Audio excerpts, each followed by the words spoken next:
Hi, welcome to the new video. Today I'm using a lime green motorcycle bike gas tank, and I'm using the new Ultimate Skullz, the set number 1 and 2,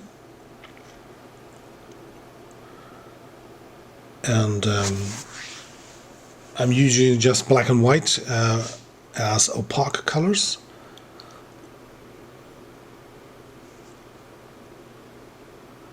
Now, and the Skullz are a 6 stencil set, so you have the full black, a dark grey, a light grey, a white, the cover stencil, and the negative form of the cover stencil.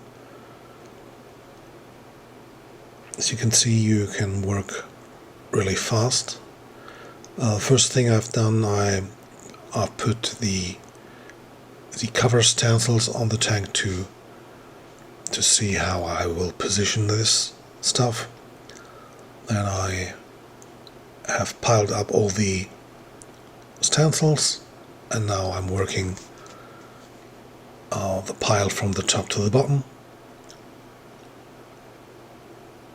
and I'm using just the black at the beginning. So there are 8 Skullz, and I'm doing black, dark grey, light grey, and repeat.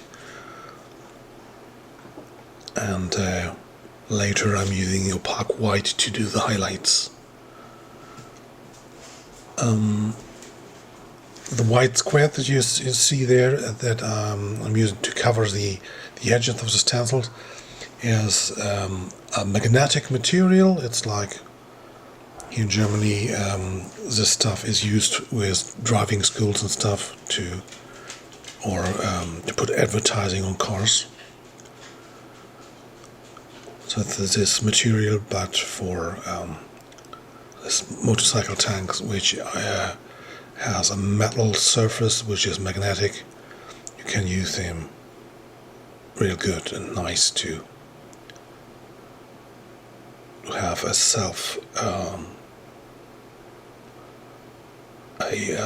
a cover that sticks for itself. So again, real easy: black, dark grey, light grey. I've tried to put as much detail in the new Skullz as possible. I used also a light grey stencil that I never used before in the Skullz. And each skull has about 1000 vector points, which means there's 1000 details that I've painted in Photoshop as I designed the skulls.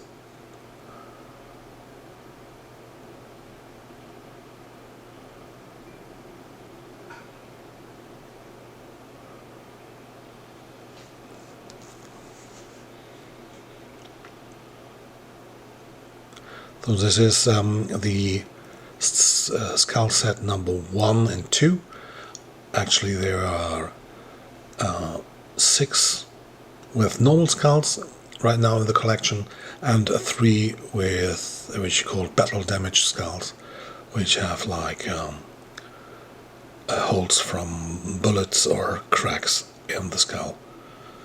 So actually there are now 36 different skulls. And if you have the whole collection, you have like a ton of wonderful detailed skulls that you can combine on a paint job.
It's also something that I should mention, that you can give each skull some individual look if you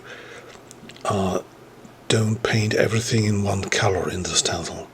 You can also see like light and shadow, that you take an imaginary light source and then you put parts in the stencil darker than other parts, so you can react to the lighting effects that you have on the painting.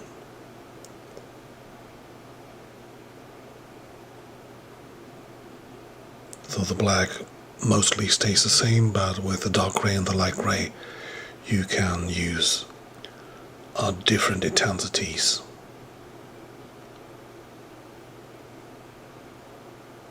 In the set there's also the negative form of the cover stencil that now on the tank, so you could make the skulls in the first tab in white, but here the customer wants to have like a dominant, that the color of the green is still dominant color there, so I'm just using the black and white, and the basic green stays the same.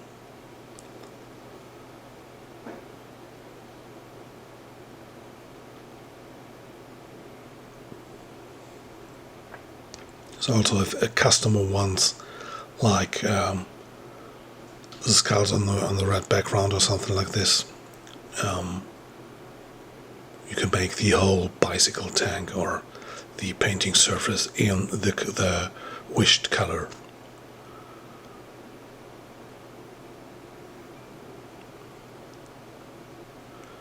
So only if the background is like black or real dark color, then you can use the negative form.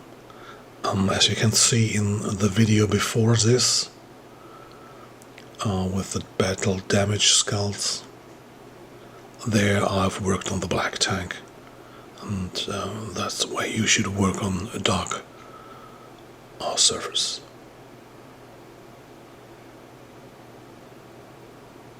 So now I'm doing like some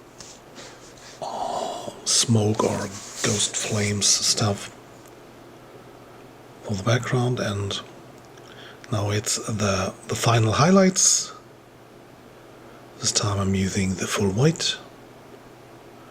As you can see, I'm doing the teeth and the one side in a bright white, the rest I'm using like half the opacity. So, and before that I worked the stencil and put them on a pile, and then I flipped the pile, and then you can start from top to bottom with the second color. So you don't have to search for the stencils if you work like this.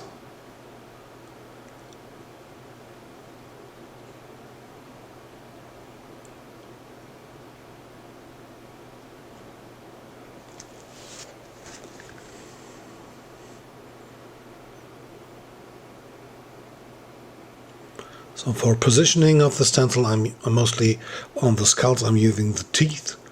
While I've painted the skulls in Photoshop, I looked out for some parts where I can make the stencil fit properly, even if the stencil is dirty, for example. So I use the teeth as the point in the picture where the stencil has to fit.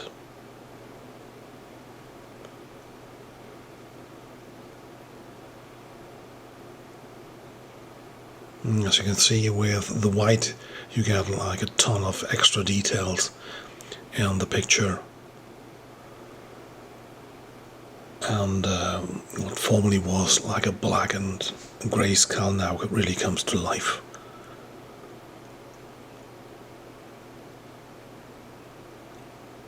And so with this technique you can work like on every base color, and you get real nice effects.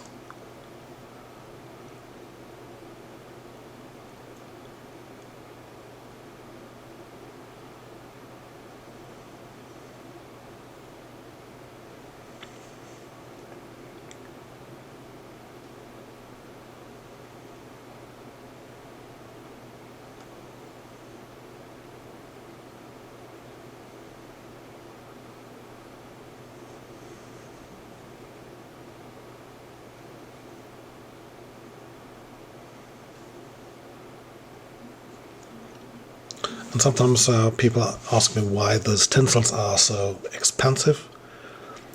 First, there's a lot of work in there and a lot of extra detail that I think not many stencils provide. And you can see how fast and with how much details you can work. And if you want to buy the stencils, you just ask yourself how much will a customer pay for all this kind of work. And mostly a customer would pay more than the cost of the stencils. So mostly with the first paint job you definitely have paid the stencils, and then because they are solvent proof material, you have the stencils for a lifetime. Now I'm using just two other colors than the opaque black and white, which is transparent red and transparent yellow, which I'm using for the glow in the eyes. And I try to not to use too many colors, because mostly it doesn't look good if there's too much colors in there. I hope you enjoyed it, and subscribe my channel for more videos.